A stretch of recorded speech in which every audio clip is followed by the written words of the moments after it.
কখনো টাকার নোটে থাকা প্রাণ ও প্রকৃতিকে প্রাণ দিচ্ছেন, কখনো বা ঢাকা বিশ্ববিদ্যালয়ের ক্যাম্পাসের বিখ্যাত ভাস্কর্যগুলোকে জীবন্ত করে তুলছেন। নিজের লেখা গানের সাথে এসব চরিত্রের সমন্বয়ে চেষ্টা করছেন ইতিবাচক কোনো বার্তা দেওয়ার। কৃত্রিম বুদ্ধিমত্তা ব্যবহার করে কন্টেন্ট বানিয়ে সামাজিক যোগাযোগ মাধ্যমে সাড়া ফেলেছেন মশিউর রহমান প্রান্ত। ফলোয়ার বা দর্শকদের মধ্যে আলোচিত হওয়ার পাশাপাশি এখান থেকে ভালো আয়ও করছেন। এআই দিয়ে তৈরি মশহুরের কন্টেন্টগুলো দ্রুত গ্রহণ করছে মানুষ।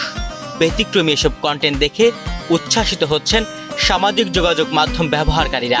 দ্রুত ভাইরাল হচ্ছে সেগুলো। মুখস্থ বিদ্যা দিয়ে বা আমি মাস্টার্স করে বই পড়ে বের হয়ে গেলাম, আমার মেধা ওখানেই ফিক্সড হয়ে থাকলো, ওইটা না। মানে ওরা প্রকৃত আলো নিয়ে বের হোক এবং ওরা এই আলো নিয়ে বের হোক, ওরা ঘুমিয়ে না থাকুক। ভবিষ্যৎ হোক নিরাপদ, বিনিয়োগ হোক বিশ্বস্ত, আর আমার পছন্দ সল্ট বে। ওয়েলকাম টু সল্ট বে। ওরা ঘুমিয়ে থাকলে ক্যাম্পাসের সব ভাস্কর্যগুলো জেগে উঠবে। সেই প্রেক্ষিতে আমি ক্যাম্পাসে যতগুলো ভাস্কর্য আছে সবগুলো ভাস্কর্যকে জাগিয়ে তুলছিলাম। তো এই ভিডিওটা ভালো সাড়া পাইছি। এর পরবর্তীতে আমার টাকা নিয়ে একটা আসছিল। আমার অফিসের এক কলিগ বলছিল যে ভাই টাকা নিয়ে একটা কাজ করতে পারেন। তখন আমার একই চিন্তা যে একটা টাকা নাড়াচাড়া করে দেবো, শুধু এটাই হবে না, তাহলে টাকা নিয়ে একটা গান লিখি। তখন আমি রাত্রিবেলা বাসায় গিয়ে যে একটা কাগজের নোট, এই যে এত চাকরি করছি, টাকার পিছনে ছুটতে দিই, সব কিছুর পিছনেই যত মন্ত্রী মিনিস্টার যাই হোক না কেন, ওই যে মানে একটাই টাকা, এই একটা কাগজ, অথচ তার কিন্তু কোনো প্রাণ নেই, তাই না? তাই প্রাণহীন একটা কাগজের পিছনে আমাদের ছুটে চলা, তাহলে এই কনসেপ্টের বেজে একটা গান লিখি। তো গানটা লিখলাম ওই দিন মোটামুটি সারা, তারপরের দিন দেখলাম আমি মোটামুটি কয়েক হাজার, মানে 7,000 শেয়ার হয়ে গেছে। তো দেখলাম মানুষ এটা খুব ভালো মতো অ্যাকসেপ্ট করছে। এআই ব্যবহার করে Moshiur Rahman motivational video, Islamic content, শিশুদের জন্য ভূতের গল্প ও গান তৈরি করে থাকেন, যা সামাজিক যোগাযোগ মাধ্যমে ব্যাপক সাড়া ফেলেছে।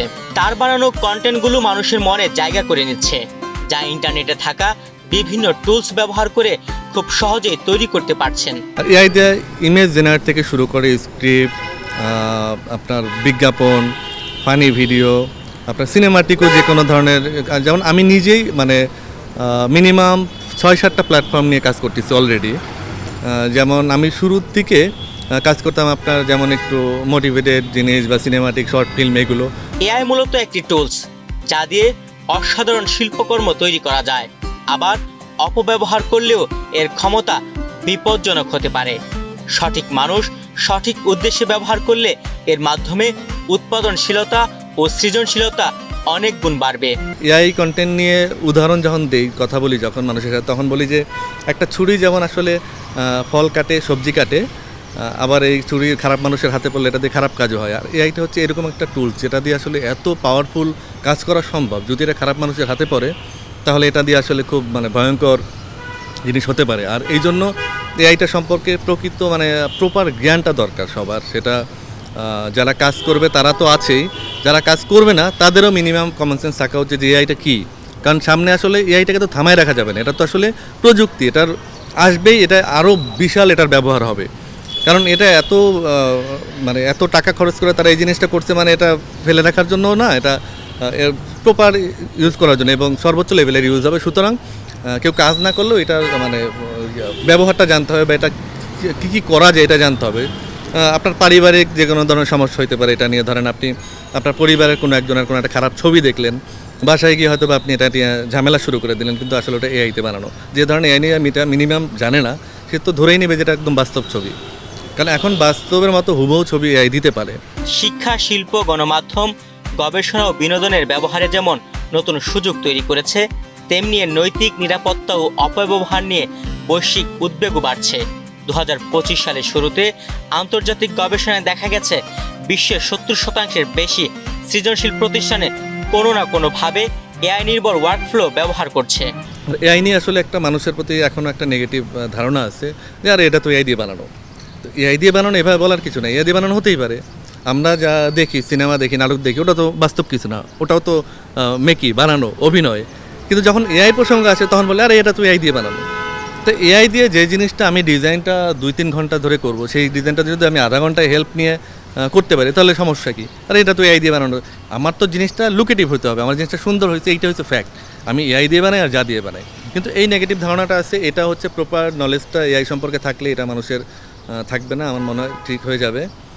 তো এআই দিয়ে অলরেডি আমি অনেক বললাম না, অলরেডি 5-6টা প্ল্যাটফর্মে কাজ করতেছি। ইভেন আমার ক্যারিয়ার তো মোশন গ্রাফিক্সে। আমি রিসেন্ট আমার চ্যানেলের বর্ষপূর্তির কাজও আমি এআই দিয়ে করছি, মোশন গ্রাফিক্স। এবং তাণ্ডব সিনেমার একটা প্রমোশনাল করা হয়েছিল আমাদের চ্যানেলে, সেটাও আমি এআইয়ের মাধ্যমে করেছিলাম।